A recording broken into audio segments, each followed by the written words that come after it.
8 to 8:30.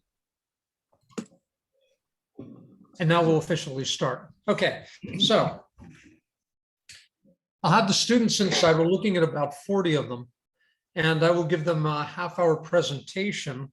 Jan and I have been working furiously on these moon maps today and getting some of our stuff out, and I will have those out to everybody. But the students basically will get an introduction, and they'll get the moon maps, and we're going to show them the major seas on the moon and the crater Copernicus. I wanted to have that too. Sorry, John, I just figured that out when I was putting this together.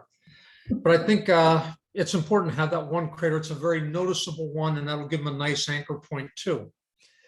So on the one side of their paper, they're going to get an actual picture of the moon, and they're going to be able to put stickers on.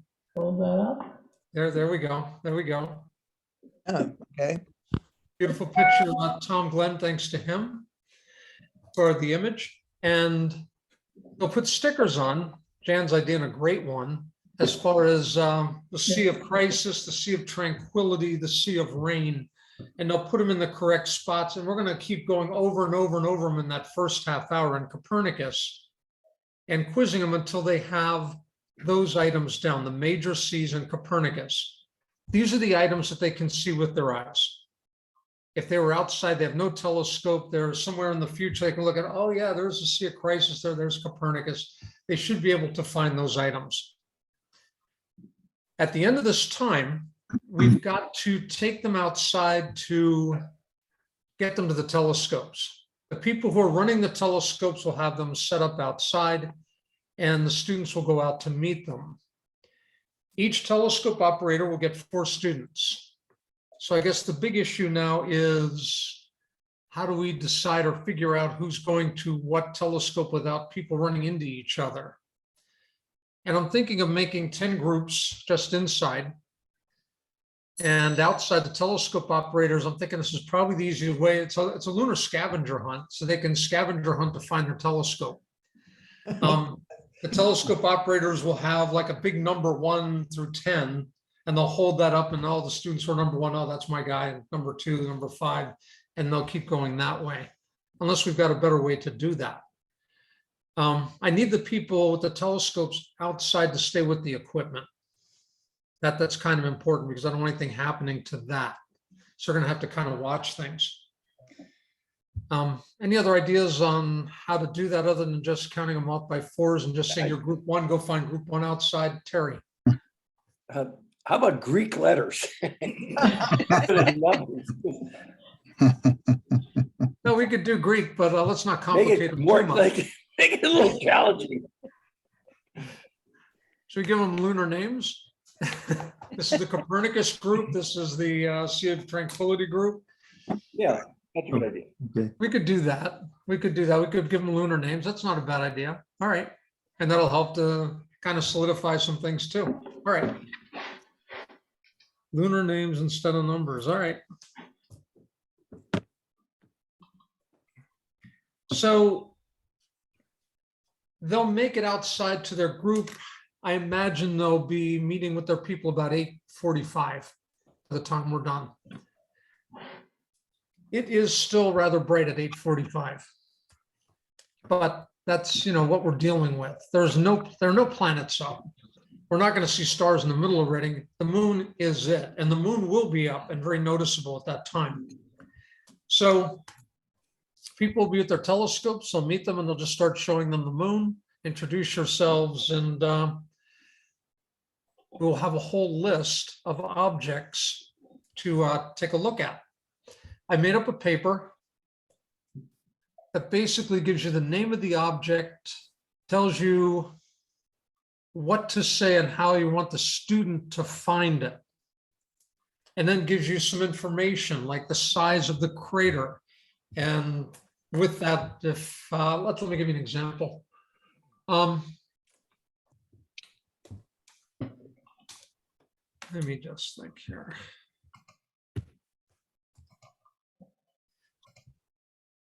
If we're looking at Ptolemaeus, let me take it different. Would be helpful if he could give us the information beforehand.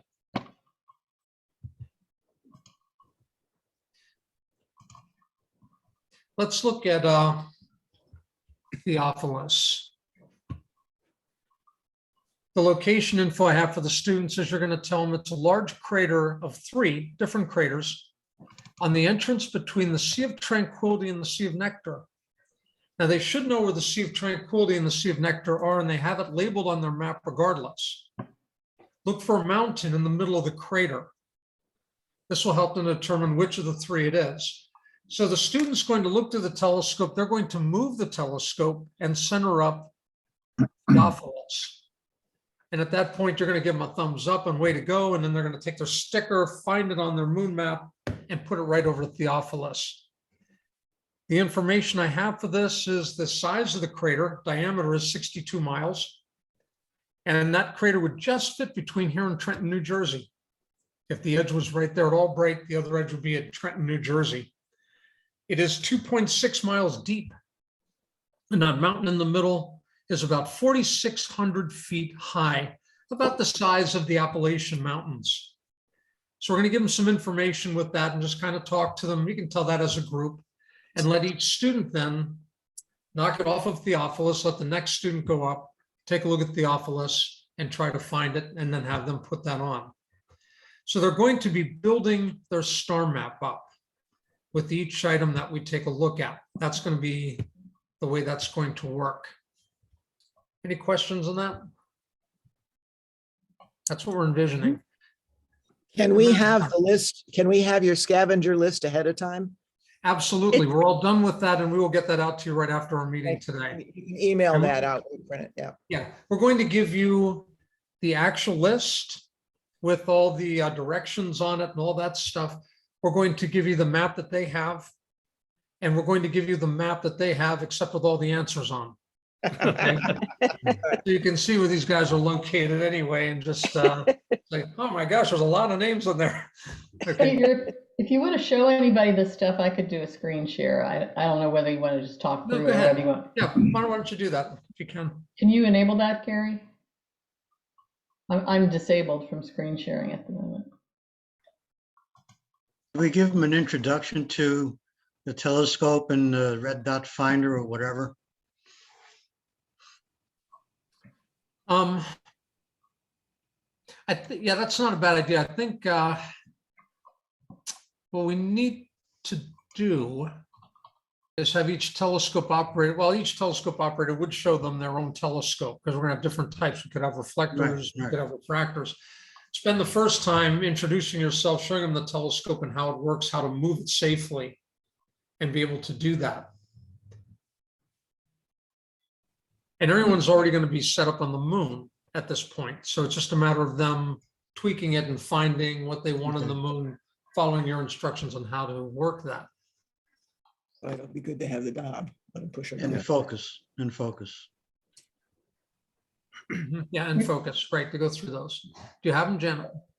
No, I'm not enabled, but that's okay. We don't want to Okay. wait for that, All I right. guess. I could send it to Gary if you wanted him to do it, but I don't want to. It may not be critical. We'll get all that out to you. Yeah. I think I'm almost there. Okay. I am not Zoom competent, as you can see. Here he did it. Okay. You got it? Yes. So here is hold control to select multiple windows.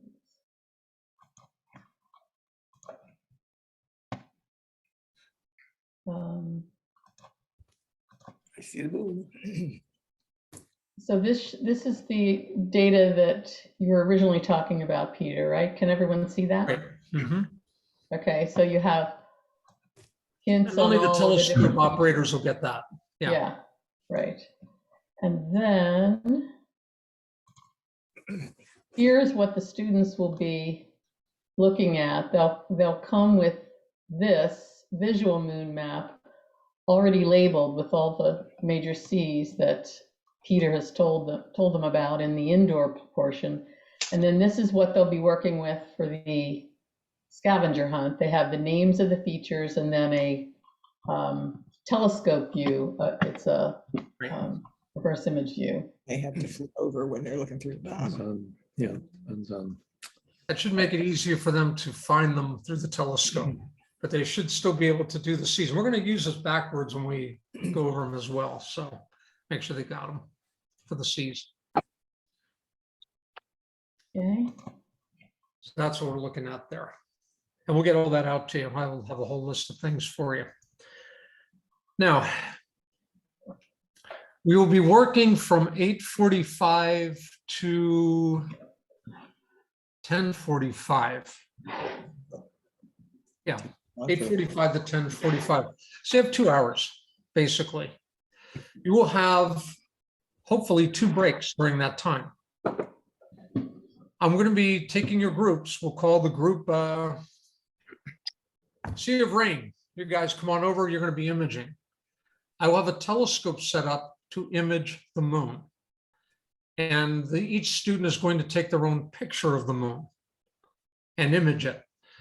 I have been practicing with this thing, setting up my telescope. I took my mount, which was nicely polar aligned, and I just picked it up and moved it.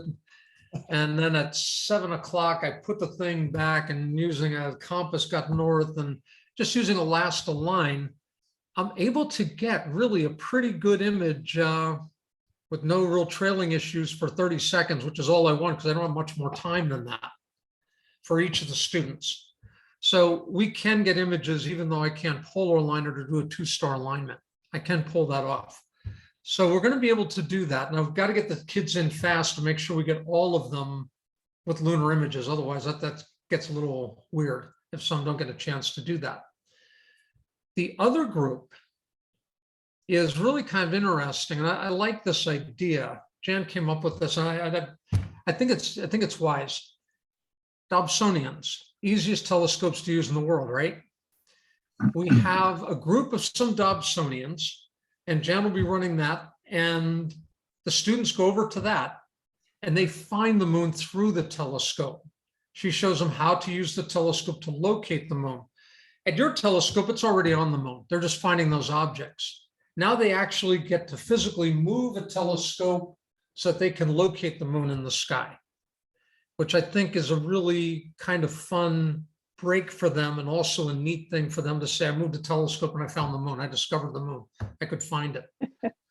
So they'll have that, and then they'll go back to your group, and then you'll continue on with the list.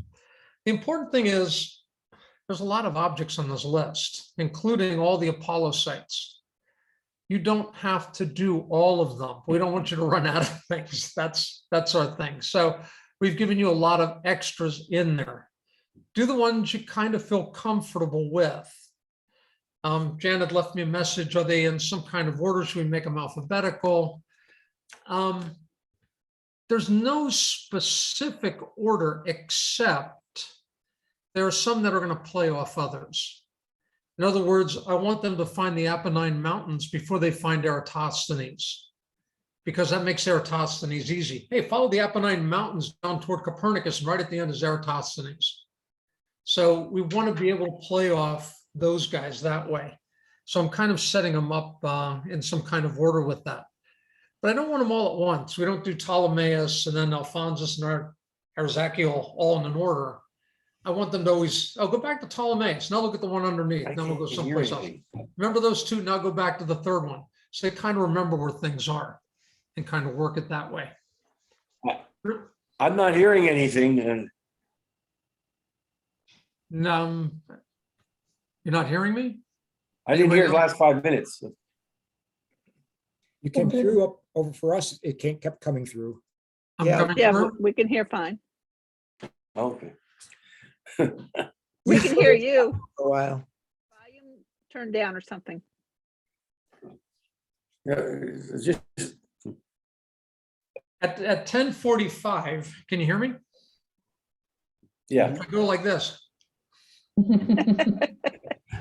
No, I'm live. Okay. At 10:45, they're all going to gather around my telescope for imaging. And we're going to review. At that point, the telescope operators can start putting their stuff away, start packing up. You're done for the night. I'm going to review things off of my telescope. I'm going to project it onto a screen. And just like we did inside, we'll do it outside with the real moon and just kind of point to things, have them name them, and just kind of give a nice, good review for that. And that's how we'll work it. You're not going to get through all these objects in the first night. It's just not possible, and you're not supposed to.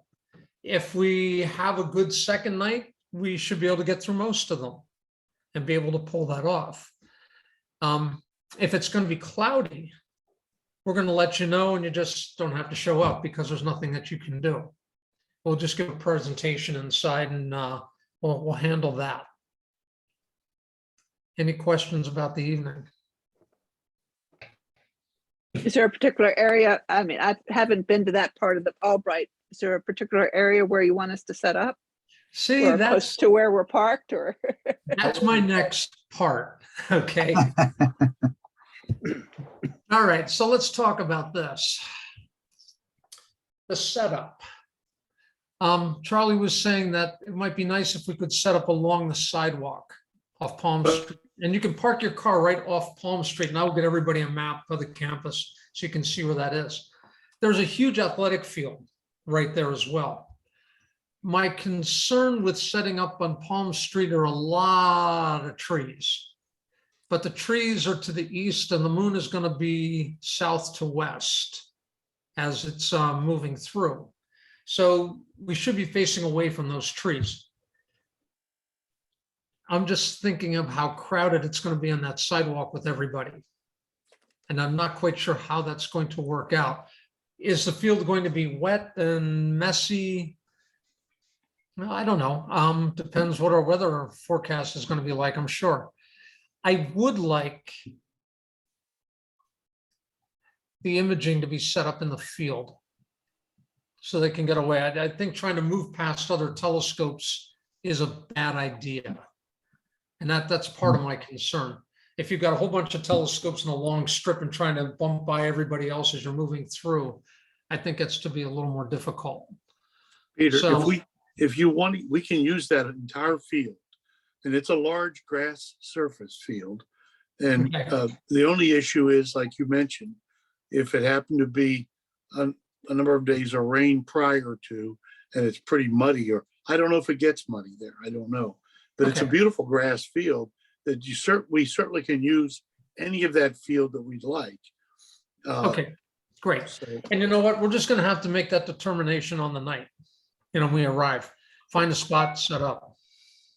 I You know? would say what we're planning for the Dobbs station, they're all tabletops. So that might be okay, even if it's a little bit wet, because it'll be up on tables. there's another area. If we're going to go, if we need to look south and west, there's a large patio area right next to what's called the science building, which is next to the science field. I had sent a map. I don't know if we have that, but it's a very large, I send you a photograph of that. So I'll send that when we're finished, of that area. If we're looking south and you said west and southwest, that may work on that large patio there. So we're welcome to use, we can use that also. It's it's concrete, but it's in sections, but I'll send you a photo of it. Okay, great, excellent. Okay, so basically, Barb will show up like an hour before everybody else, so just set up wherever Barb's at. That's the way you want to go. Find Barb and just sit up nearby her, and Well, I probably have one of the heavier telescopes set up, so When do you want us to arrive? when I'm tired of dragging it, that's where I'll set up. There it is. That works. Okay, so we'll figure out exactly where to set up, but that's kind of up in the air right now. But When do rest you want assured, us wherever not we to set up, arrive? you should be able to see the moon without a tree branch in the way. Peter, when do you want us to arrive? What's our target? Begin to set up. When should we begin to set up? If we aren't Barb.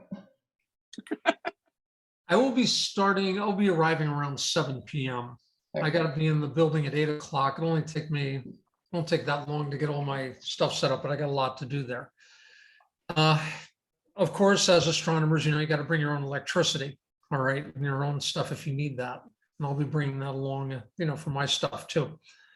But yeah, I'll be starting at 7, but you want to be ready I would say by 8:15, they'll be coming out by 8:30, just to make sure that there's no last minute things. You don't want to arrive at like 8 o'clock, and if you had a job, you could pull that off, but yeah, somewhere around in there. I would say 7:30, 7:45, however Peter, long it takes you to set. Question for you, Peter. When you arrive, will you be calling Charlie or Mike Orban or somebody so they know you're there? Yeah, I'll be there. You'll be So, there. They'll call you. yeah, I'll be there to meet you. We're gonna be in the McMillan Student Center, Peter. Mhm. Okay. And, that'll be the way to enter, so you don't get lost. The Klein Theater or the Klein Lecture Hall is in a hallway just off of the main lobby of that building. So, I can send you some information on exactly how to get in there, but I'll be there waiting for you. I'll be Okay. there earlier than that. I'm going to be there already next door at the Right. Wachovia Theater. There'll be a presentation. I won't be doing it, but I'll be on the lookout for you. So we'll take care of that. Yeah, I just need to make sure all my stuff's set up by 7:45, so I can get in there and have enough time to put things Yeah. together, or even a little earlier. And the Klein Lecture Hall has those desks that come off the side of the chair. So the kids will have some desk to write on in there. So it should work. And then Great. we're going to have clipboards for them Perfect. outside. Okay. Anything else? Peter, we did sort of a brief introduction at the very beginning, but some other people joined. So I wonder if people might want to know who's doing what and who everyone is. Okay. Okay. Yeah, I'm Barb Geiger with the Berks Astronomy Club. I'll have my CPC 8-inch. Hey, I'm George. I'm with the DVAA. I'm going to be operating the 4.5-inch Star Blast Saturday night. So George is on the Dobbs station with me. Great, great. My name's Joe Lamb. I'm also with the DVAA. And sorry, I'm still here. That was me, not you. But I guess I'll be operating one of the scopes. So, yeah, be there. I like that, Joe. Even your camera's looking up. Yes, that's right. My grandkids are in the other room, so I'm. I'll have a library loaner telescope for them to use. I'm bringing 4 scopes, 2 Dobbs, and a tabletop Star Blast 6-inch, and also a pair of tripod-mounted 100mm binoculars, which I can get 75 power on. So hopefully all that will work. Okay. Gary Engelhardt, my wife Gwen Carr and I do the project management for the STEM YEA project, and we're Allentown West Rotarians. Charlie Amuso. I'm with the Sutter and Telford Rotary Club, and I'm a person who is working with all the people planning programs, the actual instructional programs for STEM YEA. Cool.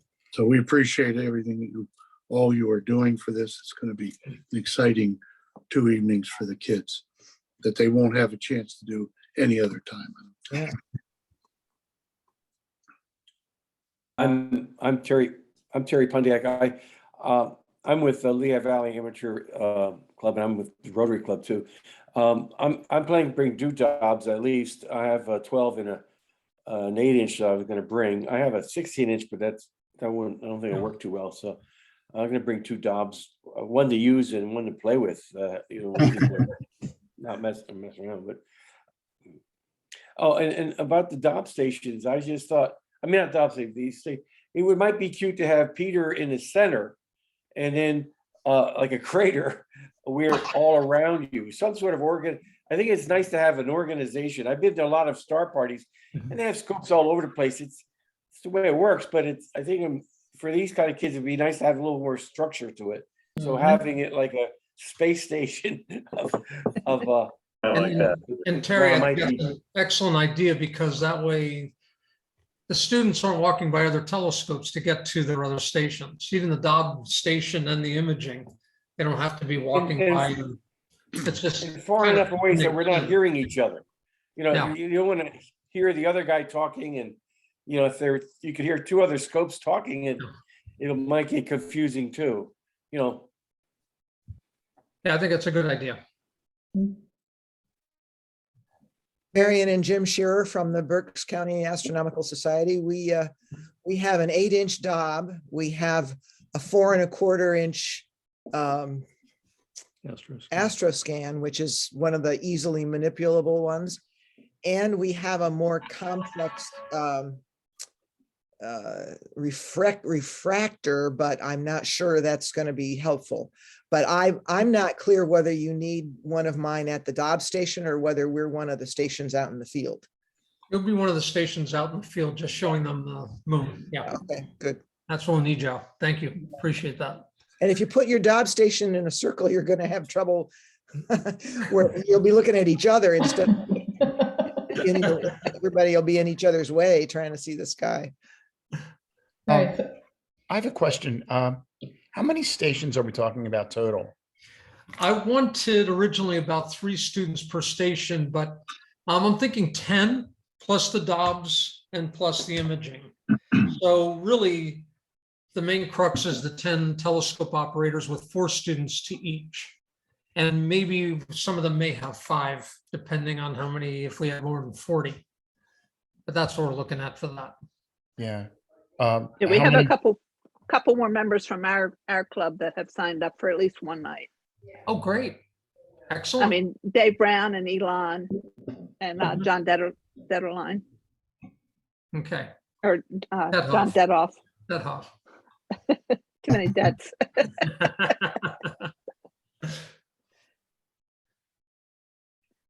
I'm Jan Rush, you probably figured that out already, and I've been helping Peter with some of the stuff to get ready, and also organizing the DVAA group effort, publicizing it with DVAA. So the Dobb station, to answer your question, Marion, our view was to have 4 scopes. They're all between 4.5 and 6 inch Dobsonian type mounts. Yeah. And they're all tabletops. But so that was to accommodate 4 students per telescope station. So then when when one group took a break from their lunar scavenger hunt, the whole group would come en masse to the Dobb station, and we would need a Dobb for every one of them. Right. So we planned for 4. We don't have 5 at the moment. So if you would want to bring another one, that would if anybody has something that meets that description, 4.5 to 6 inches, that would be good to have an additional one that we could use. And basically it'll be 2 people each night running that station. So we'll be kind of running a lot with 4 students and 2 people, or maybe 5 students and 2 people. And my name's Peter, and I was the planetarium director for Boyertown for 35 years, and still teaching some college astronomy, retired, sort of. Still doing a lot of astronomy and just having a lot of fun. I have to tell you, I gave a call to one of my friends yesterday, and I said, I'm trying to figure out some things. I'm setting up my planetary scope. I'm setting up the thing I'm doing variable stars with. I got different scopes for different projects. I said, I cannot for the life of me figure out what is this telescope on my back deck. I know it's yours. I borrowed it for something. Do you have any clue what I'm using this thing for? And he says, what is it? And I said, it's a refractor. It's a Williams optic. He said, yeah, he said, you borrowed that so you could look at the moon for your star party. I said, that's it. Thank you. That's it. That's it. Right. Now I remember. So yeah, I'll be bringing a refractor to look at the moon. I've been playing around with different scopes, something somewhat portable, but I want to be able to get in close enough so they get a good image of the moon. I also want to be able to pull it out far enough that we can almost get the entire moon in for the last 15-minute review and be able to point to different things for that. So I think it'll work out, well, it has worked out pretty well. I've been testing it. It's just been a while. But everything looks like it's going pretty well. Did we hear So from Gary? pleased with this and very thankful for all the participation and all the people who have going to be putting forth some time in this. Let's just have some good, clear nights. That's what we want. Hopefully, yes. Did we hear from Gary? Did you introduce yourself? Can you hear me? We can. Yes. Oh, okay. Well, Gary Becker here, teach at Moravian University along with Peter. And we were talking about this on the way out to Utah to work on the Moravian Robotic Telescope. And I said, yes, I'd be there. I had thousands of miles to twist his arm. It took less than a mile. Less than a mile. I did want to mention 2 other DVAA people that'll be joining us. They're in some remote camping spot without Wi-Fi right now. It's Gary Trapezzano, who'll be helping Peter with the imaging so that to help get through the whole raft of students with a good time. And his wife, Tracy Trapezzano, who's going to be helping me with the Dobbs station on Friday night. Great. Any other questions? I'll be sending out a packet of information, Jen and I will, on all of this stuff. So you get all this material ahead of time and maps of Albright and where to go and all those good things. So look for that in the next day or so. And please let us know of any questions you have. Looks like Terry has a question. Oh, he's frozen. I lost percent you said, Peter, for the last 10 minutes, and I don't know, maybe the recording. Another little aside, since this is sort of a NASA type thing, a lot of fun at star parties is to go over this, bright enough to see 10, 20 satellites going overhead. So unfortunately, the International Space Station is not coming over, but there are a bunch of satellites, and at least they can be announced that there's a satellite coming over in a minute, and there it is with a laser pointer. And I don't know, that might be another additional thing of excitement that most of these kids would have never seen a satellite before. So that might help make a little more excitement out of the evening too. Okay. We can certainly do that. Other than the International Space Station, I'm not sure how many satellites will be bright enough to see from Albright. I got to see what our light pollution looks like at that point. But yeah, We've been observing at Reading High, and we've been able to see telescope satellites and stuff from there. Okay. Quite a few. And you guys would know. I mean, this is your backyard.